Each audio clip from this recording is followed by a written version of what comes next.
For years, I've lived with painful eczema flare-ups that crawled up my hands, my arms, and even my legs. I've tried everything: expensive creams, prescription medication, elimination diets, you name it. Nothing provided lasting relief until I discovered this simple 3-oil soap recipe using ingredients from my kitchen. Within 30 days, my skin was noticeably smoother, more moisturized, and my flare-ups became less frequent and less severe. Today, I'm sharing exactly how I made it so you can stop wasting money on products that don't work and start healing your skin naturally. Hey there, sunshine. Welcome to Sunstar Soapery. I'm Erin, and I help women create effective natural skincare solutions without breaking the bank.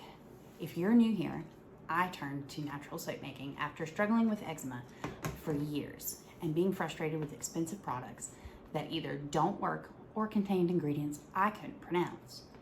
Before we dive in, I want to be clear. This soap hasn't completely cured my eczema, but it has dramatically reduced my flare-ups and transformed my skin's health.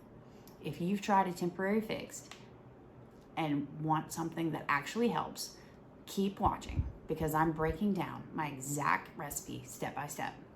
What makes this soap different is the specific combination of oils that work together to nourish and protect your skin barrier. Coconut oil for cleansing, olive oil for moisture, and avocado oil for its vitamin-rich healing properties. By the end of this video, you'll know exactly how to make skin transforming soap using just 3 main oils, plus water and lye. I'll walk you through the entire process, including important safety tips. Even if you've never made soap before, you'll finish this video feeling confident and ready to create a natural solution that could dramatically improve your skin's health. First step, gather your ingredients and safety equipment. The first thing you need to understand about soap making is safety. Working with lye requires proper protection. So before we begin, let's make sure you have safety glasses to protect your eyes, chemical resistant gloves, long sleeves, and a well ventilated area.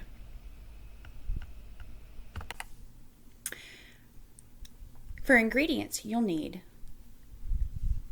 136 grams of coconut oil, 136 grams of olive oil, 181 grams of avocado oil, 136 grams of water, and 64 grams of lye. You will also need a digital scale for accurate measurements, a thermometer, stainless steel or heat-resistant containers, a stick blender, soap molds, and a spatula. I learned the hard way that precise measurements matter. My first batch failed because I eyeballed the ingredients. Don't make the same mistake. Preparing your oil and lye solutions. Now for the actual process. First, we will prepare our lye. As you can see, I'm putting in the water and then separately measuring the lye. When you put them in, you slowly add the lye to the water, never the other way around. Remember, water first, then lye. Stir gently until dissolved to avoid any splashing. You'll see as I do it here.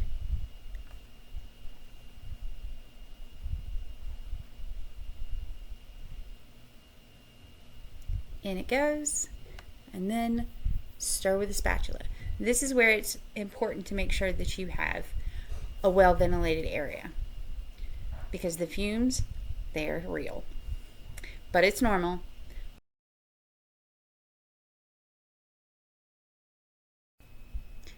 As you can see, you should stir it until it is completely dissolved. Next, you will put in the coconut oil and measure that out. As you can see, I'm doing that now. Then you will melt the coconut oil on either a double boiler or in the microwave.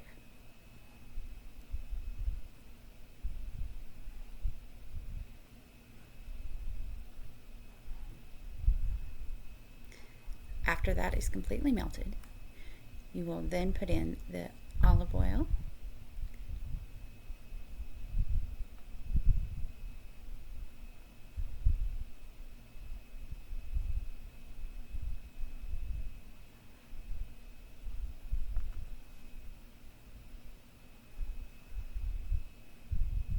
and then tear the scale. Next will be the avocado oil, and then you will set them both aside to cool to about 90 degrees Fahrenheit.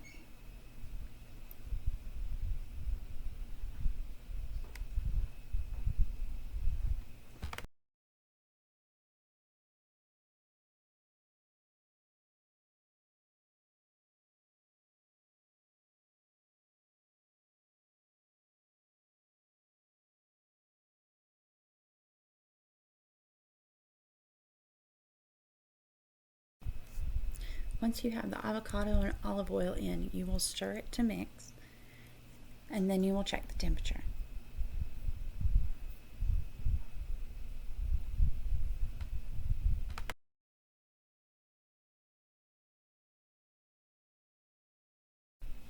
You will next check the temperature for the lye solution, which is way too hot at this point. So we'll set it aside to let it continue to cool.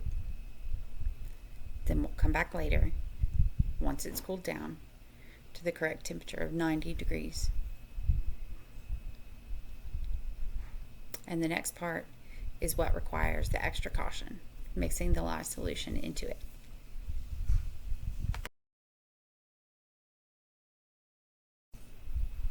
You will add in the bottom of your emulsion blender and then slowly pour the lye in.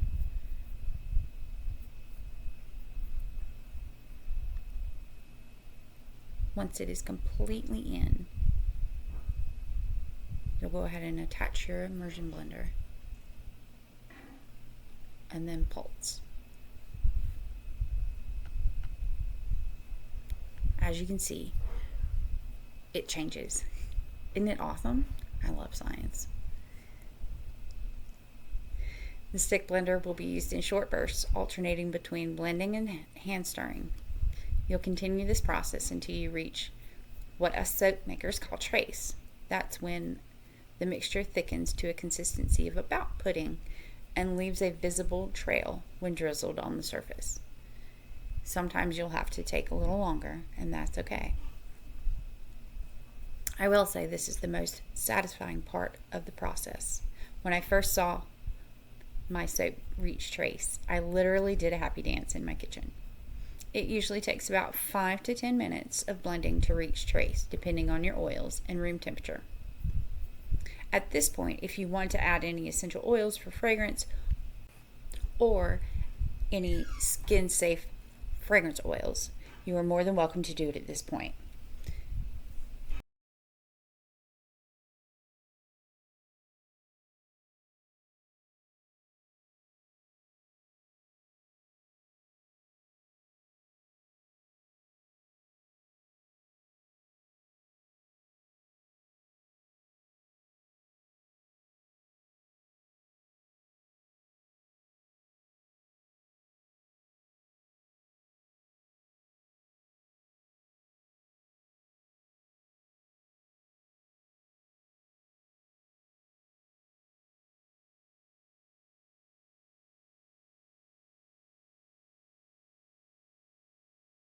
Make sure you get all of that batter off of your immersion blender.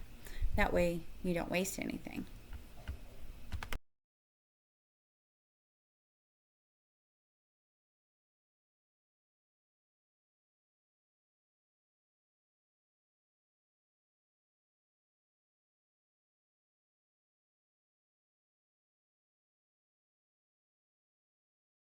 Now that we've reached trace, it's time to pour it into the mold.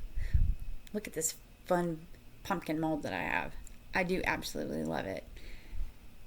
But you can use whatever you have.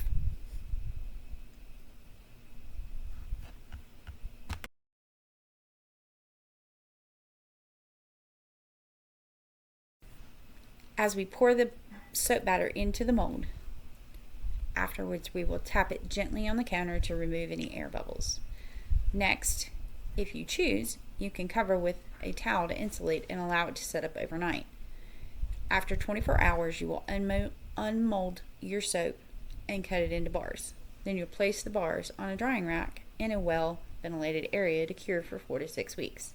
Yes, that's right, 4 to 6 weeks. This curing time is crucial as it allows excess water to evaporate and creates a harder, longer lasting bar. I know it's tempting to use it right away. I certainly wanted to, but trust me, the wait is worth it. Also, it is safe to use after 24 hours. It's just going to melt.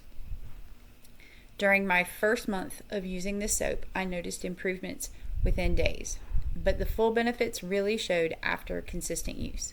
My skin felt less tight and irritated, and the moisture lasted throughout the day instead of disappearing after an hour like with commercial products. So for best results, use the soap once a day, preferably during your evening shower. Gently massage it into wet skin. Don't scrub harshly. Rinse thoroughly with lukewarm water. Hot water can trigger my eczema.